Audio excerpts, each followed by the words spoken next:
नमस्कार मित्रांनो, माझं नाव श्रीधर विनायक गोडबोले आणि तुम्हा सगळ्यांचं स्वागत आहे आपल्या चॅनलमध्ये, ज्याचं नाव आहे अड्डा आनंदाचा। मित्रांनो, ही 25 वर्षापूर्वीची गोष्ट आहे। सुरेश नावाचा एक तरुण त्याच्या 2 सीटर कार घेऊन शहराबाहेरच्या एका रस्त्याने शहराकडे परत येत असतो।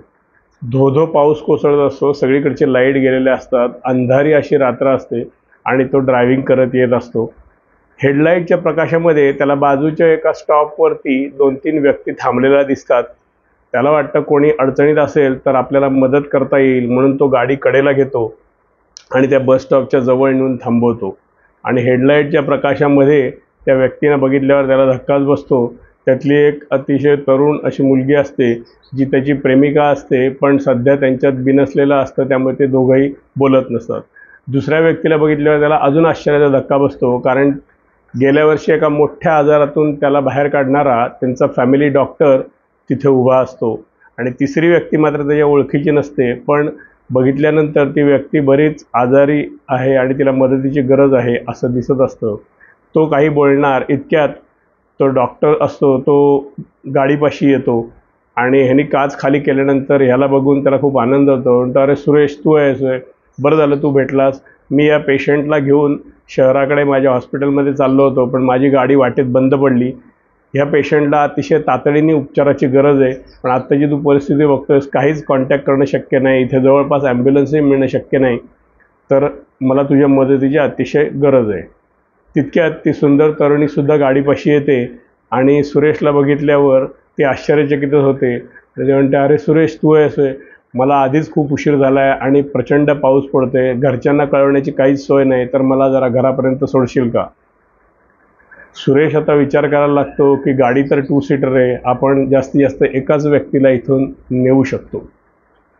मित्रांनो, कसा वाटला किस्सा? तुम्ही पण पोचलात का त्या सुरेशच्या जागी? अंधाऱ्या रात्री आणि तुफान पाऊस पडतोय अशा 2 सीटर कारमध्ये तुम्ही बसलेला आहात।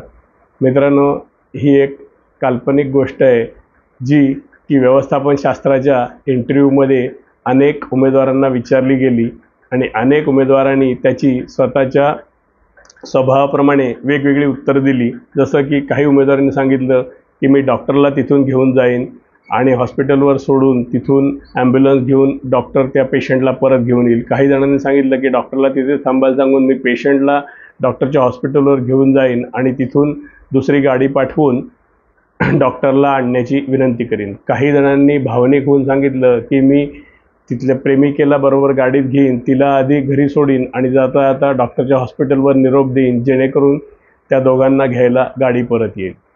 मित्रांनो, तुमचं काय उत्तर आहे? हा व्हिडिओ पॉज करा आणि तुम्ही जे काय उत्तर विचार केला असेल ते मला कॉमेंटमध्ये लिहून नक्की कळवा। तर मित्रांनो, चला आता पुढे बघूया की जो उमेदवार सिलेक्ट झाला त्याने दिलेलं उत्तर काय होतं।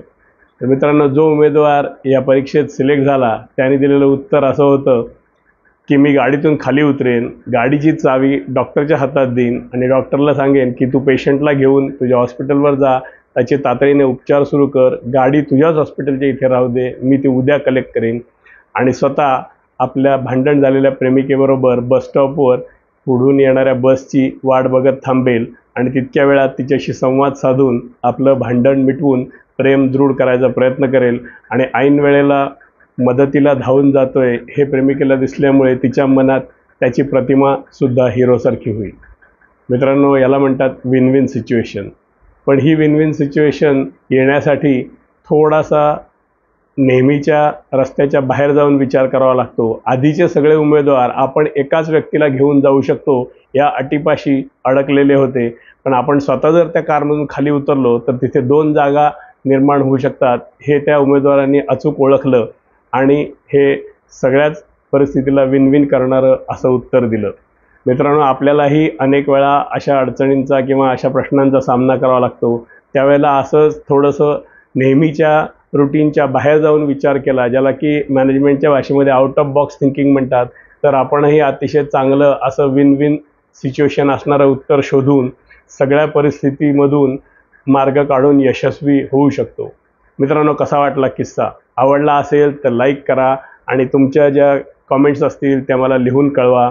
असे छान किस्से ऐकण्यासाठी आपला चॅनल सबस्क्राईब करा, ज्याचं नाव आहे अड्डा आनंदाचा। अशाच प्रॉब्लेम सॉल्विंगवरच्या पुढच्या इंटरेस्टिंग व्हिडिओमध्ये पुन्हा भेटूया. तोपर्यंत काळजी घ्या. गणपती बाप्पा मोरया.